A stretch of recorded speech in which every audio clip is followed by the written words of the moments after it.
Assalamualaikum warahmatullahi wabarakatuh. Ketemu lagi sama Bu Anis. Kali ini kita akan masuk ke materi yang pertama untuk materi matematika peminatan kelas 11 di semester pertama, yaitu di bab trigonometri. Kita ada persamaan trigonometri. Nah, sekarang apa sih persamaan trigonometri itu? Pengertian dari persamaan trigonometri adalah suatu persamaan yang di dalamnya memuat variabel dalam bentuk trigonometri. Jadi misalnya nanti ada sinus X, sinus Y, sinus Z, atau cosinus X, cosinus Y, cosinus Z, dan sebagainya.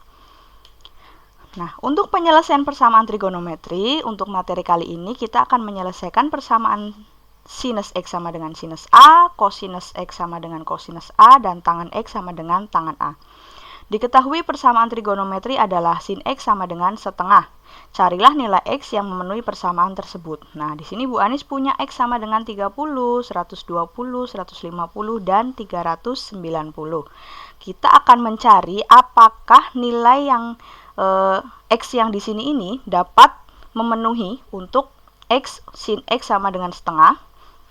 Nah, sekarang kita substitusikan. Untuk nilai X sama dengan 30, dia jelas hasilnya setengah. Untuk sinus sama 120, hasilnya adalah setengah akar 3. Untuk sinus 150, hasilnya setengah. Sinus 390, hasilnya adalah setengah. Nah, dari sini kita dapat simpulkan bahwa X sama dengan 120 bernilai salah jika disubstitusikan ke persamaan sinus X sama dengan setengah. Jadi apa kesimpulannya? Kesimpulannya adalah penyelesaian persamaan trigonometri adalah nilai-nilai variabel yang memenuhi persamaan trigonometri atau yang bernilai benar apabila disubstitusikan ke persamaan trigonometri. Gitu. Nah, untuk penyelesaian dari persamaan sinus X sama dengan sinus A, rumusnya adalah sebagai berikut. Sudut dalam satuan derajat. X sama dengan A derajat ditambah K dikalikan 360 atau X sama dengan 180 min A derajat plus K dikali 360. Nah, A di sini nanti kalian cari dulu nilai yang memenuhi untuk sinus X-nya. Kemudian K ini merupakan konstanta nanti yang dimulai dari 0, suatu bilangan yang dimulai dari 0 untuk mencari hasil dari penyelesaiannya. Nah, apabila dalam bentuknya radian, dia X sama dengan A derajat plus K dikali 2pi. Jadi diubah aja dari 360 derajat diubah ke radian, yaitu 2pi. Kemudian 180 adalah pi, 360-nya adalah 2pi. Sebetulnya sama aja, cuman berbeda cara penulisannya. Nah, untuk kosinus adalah X sama dengan A derajat plus K dikalikan 360 atau min A derajat plus K dikali 360. Nah, ini kalau dalam satuan radiannya juga sama. Yang 360 kita ganti dengan 2pi. Jadi bisa dikatakan kalau kosinus itu plus minus A derajat ditambah K dikali 360 derajat. Kemudian untuk yang tangen. Tangen di sini dia X sama dengan A derajat plus K dikali 180. Untuk radiannya A derajat plus K dikalikan pi. Nah, untuk contoh soalnya, di sini Bu Anis pakai sinus sama kosinus. Nanti kalian silahkan boleh mencari referensi contoh soal untuk yang tangen. Nah, di sini tentukan himpunan penyelesaian sin 3x sama dengan setengah. Untuk x-nya lebih dari 0 derajat, kurang dari 180 derajat. Nah, di sini kita tahu sin 3x sama dengan setengah, otomatis nilai yang sinus setengah nilainya adalah 30 derajat. Jadi nilai A-nya adalah 30 derajat. X1 sama dengan A derajat plus K dikali 360. Ini kan rumus untuk penyelesaian sin kan seperti ini.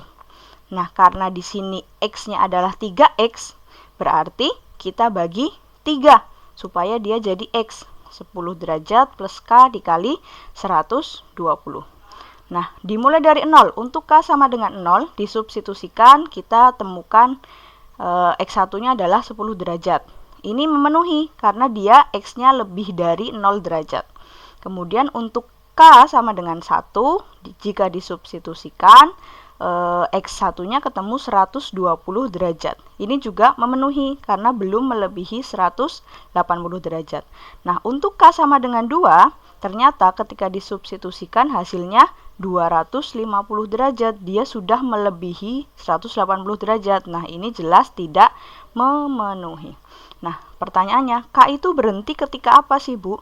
Ketika kalian sudah menemukan nilai lebih dari batasnya. Jadi kalau nilainya masih ketemu belum sampai batasnya, kalian coba lagi K-nya. Kalau memang sampai 10 ya sampai 10. Gitu. Nah, untuk X yang kedua, 180 derajat min A derajat plus K dikalikan 360. Ini juga sama, kita bagi 3 juga. Ini kan 3 ya, 3X2 sama dengan 150 plus K dikali 120. Jadinya tinggal 50 derajat plus K kali 120. Untuk K sama dengan 0 disubstitusikan hasilnya 50. Untuk K sama dengan 1 ketemunya 170. Untuk K sama dengan 2 ternyata 290. Dia tidak memenuhi karena syaratnya maksimal hanya 180. Jadi nilai-nilai yang memenuhi berapa? 10 derajat, 120 derajat, 50 derajat, dan 170 derajat. Boleh juga ditulis sesuai urutan ya, jadi dari yang kecil sampai yang besar, nggak harus cara pertama, cara kedua kayak gitu nggak harus. Oke. Yang kedua, tentukan himpunan penyelesaian cos X plus 1 sama dengan 0 untuk X lebih dari 0 kurang dari 360 derajat. Untuk yang pertama, kita ubah dulu bentuknya. Di sini satunya kita pindah ke ruas kanan menjadi cos X sama dengan min 1. Cos X yang nilainya min 1 adalah 180 derajat, berarti nilai A-nya adalah 180 derajat. Karena di sini plus minus, berarti yang satu positif, yang satu negatif. Untuk yang pertama dulu, K sama dengan 0, X1-nya disubstitusikan hasilnya 180. Untuk K sama dengan 1 disubstitusikan hasilnya 540. Dia tidak memenuhi karena di luar dari batas. Nah, untuk X2 min 180 derajat plus K dikali 360. Untuk K sama dengan 0. Oh, ini harusnya X2 ya, maaf ya. X2-nya adalah negatif 180, dia tidak memenuhi. Kemudian untuk K sama dengan 1, X2-nya 180. Karena nilainya sama, 180, jadi kita tulis 1 saja. Jadi himpunan penyelesaiannya adalah 180 derajat. Oke, itu materi kita hari ini. Terima kasih atas perhatiannya. Tetap semangat, tetap jaga kesehatan. Sampai ketemu lagi di materi selanjutnya bersama Bu Anis. Terima kasih. Assalamualaikum warahmatullahi wabarakatuh.